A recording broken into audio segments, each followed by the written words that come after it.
As redes sociais, para mim, tem sido assim um dos maiores desafios da minha vida na divulgação e também uma das grandes bênçãos.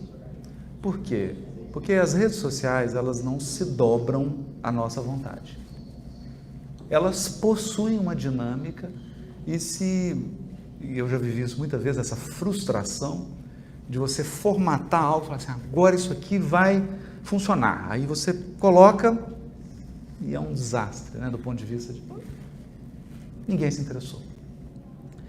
E aquilo que você imaginava que não teria nenhuma repercussão, acaba tendo uma repercussão. Ou seja, essas mídias possuem uma lógica. E é, no mínimo, inteligente da nossa parte entender a lógica. Quer dizer, qual que é a lógica dessas redes? Para que a gente pense como Paulo de Tarso. Quer dizer, hoje, eu sempre amei o Paulo. Né? Sempre me senti muito ligado a Paulo de Tarso, a Emmanuel, né? Que também está muito ligado a ele. Mas hoje eu compreendo Paulo. Porque você falar num ambiente que não é o seu, numa cultura que não é a sua, e você ter que se adaptar àquilo, mas sem perder a essência, é definitivamente desafiador. Então, hoje eu entendo ele na carta aos Romanos, quando ele diz assim, fiz-me fraco para os fracos, fiz-me forte para os fortes, fiz-me tudo para todos, na esperança de salvar alguns. Quer dizer, essa busca dele de maleabilidade. Então, as redes sociais, elas exigem maleabilidade, muita maleabilidade. É uma estratégia, nós precisamos ter essa estratégia. Porque se não ocuparmos, outros irão ocupar com uma mensagem que nós não queremos que se propague. Então é importante que a gente assuma. Você entra e sai sem ferida? Não. As redes sociais têm, porque é uma tentativa e erro. Então eu já fiz coisas nas redes sociais que eu falo assim, meu Deus, onde que eu entrei? Mas como que eu saberia se não tivesse testado? Então é uma tentativa e erro, você vai experimentando, aí você vai ganhando experiência, fala, aqui eu consigo conservar os meus valores, a minha individualidade, mas também sem querer ser pretensioso e achar que as mídias sociais vão se dobrar a minha personalidade. Então, entender como elas funcionam, mas também não perder a nossa essência. E aí a gente vai encontrando aí um caminho do meio. Mas não tem volta, isso. Não tem volta. Eu hoje olho para o meu filho, tem 13, para a minha enteada, que tem 11, olho para os coleguinhas e, meu Deus, eu sinto, quer dizer, não é tanta diferença, meu filho tem 13, eu tenho 48, não é tanta diferença assim, mas culturalmente é um abismo. O mundo que eu vivi não é o mundo que ele vive. Então, a relação dele com o YouTube, a relação dele com os YouTubers, com o Instagram, é muito diferente. Muito diferente. É um poderoso mecanismo. E eu penso que o movimento federativo, nós espíritas, deveríamos nos reunir, conversarmos mais sobre isso, conversarmos com especialistas, sabe?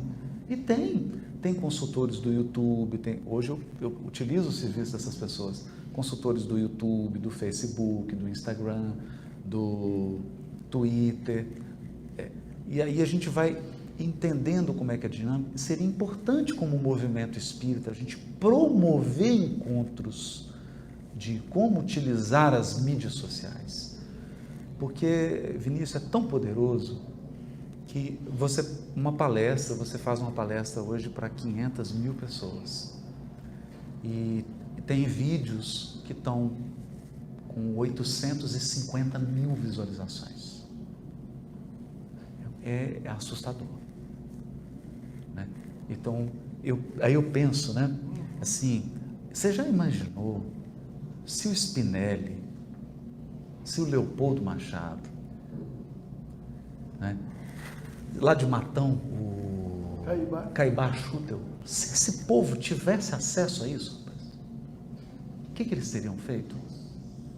Né? Se o Divaldo, no início ali dos trabalhos dele, no início não, quando ele estava no auge da divulgação, se esse baiano tivesse tido acesso a isso, porque, poxa, o fenômeno da internet é o quê? 15 anos, né?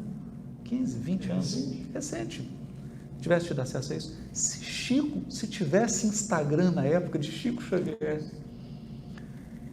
Então, é uma bênção, Vinícius, é uma bênção. Então, a gente precisa abraçar isso, né? Porque outras mídias vão surgir, as mídias elas chegam, tem um pico depois, mas surgem outras, mas para a gente entender como é que é. E mais do que isso, a gente precisa estar lá. Aí eu vou só terminar com um casozinho. Uma vez uma pessoa chegou para o Chico e falou: Chico, nossa, tem tanto livro de literatura ruim, Chico, tanta divulgação ruim, deturpando a doutrina. O Chico falou assim: minha filha, o movimento espírita divulgação é igual uma feira de peixe.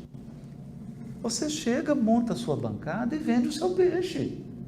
Não tem que preocupar com a bancada, com a barraca do outro. E é isso, né?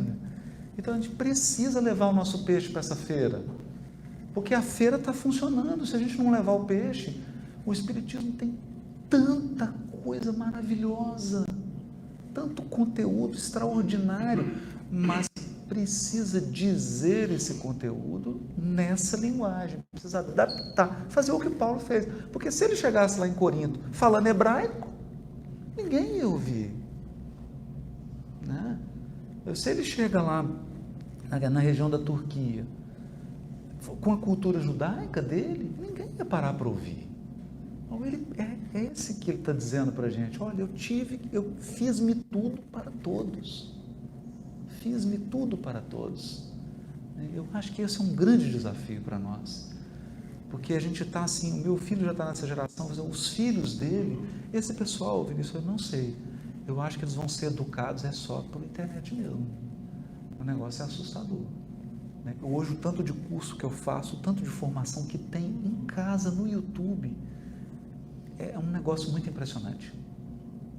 Você vê uma pessoa que não falava nada de inglês, e só no YouTube, só com curso digital, ela sai fluente falando a língua. É impressionante, nós precisamos estudar isso. Eu acho que é um dever do espírita estudar essas coisas, né?